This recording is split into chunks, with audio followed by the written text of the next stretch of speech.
The most important similarity between communism, Nazism, political Shintoism and Mohammedanism was that these ideologies made plans about ruling all of mankind.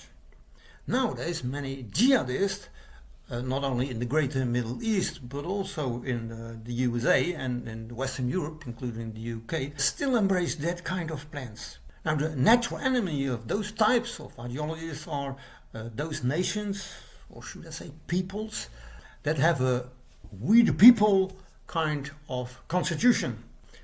The American people in November 2024 has mandated the Trump administration to revitalize that spirit.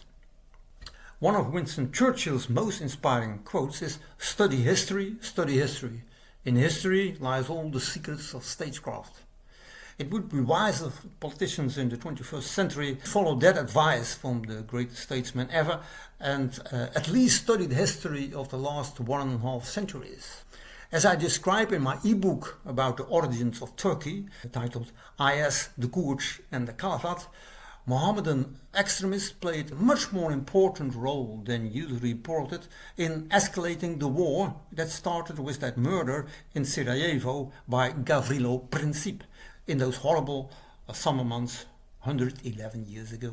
For centuries, since 1565 to be more precise, the Ottoman Empire had been in decline.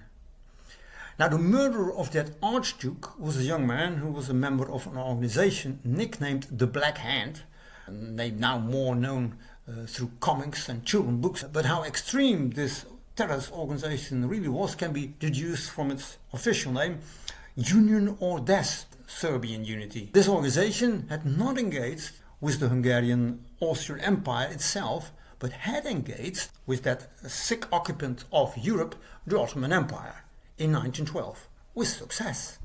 Let that sink in. In November 1914, Sultan and Caliph Mehmed VI declared holy war. In Arab language, take note, all Muslims worldwide were called upon to participate in the holy war against Russia, France and Great Britain. Now this call was not very successful, but the so-called Khilafat movement under the leadership of that famous Mr. Gandhi was more successful. Forming a united front with the Mohammedans a few years later became very explicitly the highest goal of this man. The movement wanted the restoration of the Caliphate, suggesting that it was ended by the British, when in reality both Sultanate and Caliphate were abolished by the new Turkish nationalists under the leadership of the Atatürk. At the beginning of the 20th century, the Social Democrats formed a decent anti-communist force.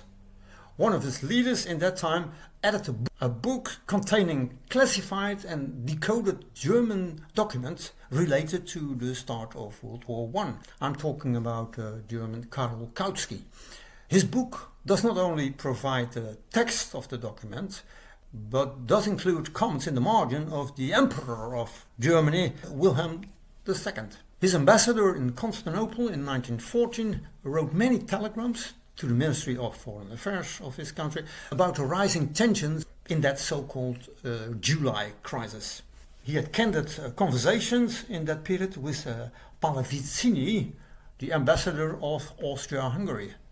Now, telegram number 354 contains this very revealing remarks. I'll quote. Yesterday, the Grand Vizier, Talal Bey and Enver Pasha, take note, these are 3 of the 4 or 5 most powerful men of the Ottoman Empire in that time, unanimously told my Austrian colleague that for Austria now the last moment has come where it could compensate for the losses suffered by the Balkan Wars and restore his reputation as great power among the peoples of the Balkans and Turkey.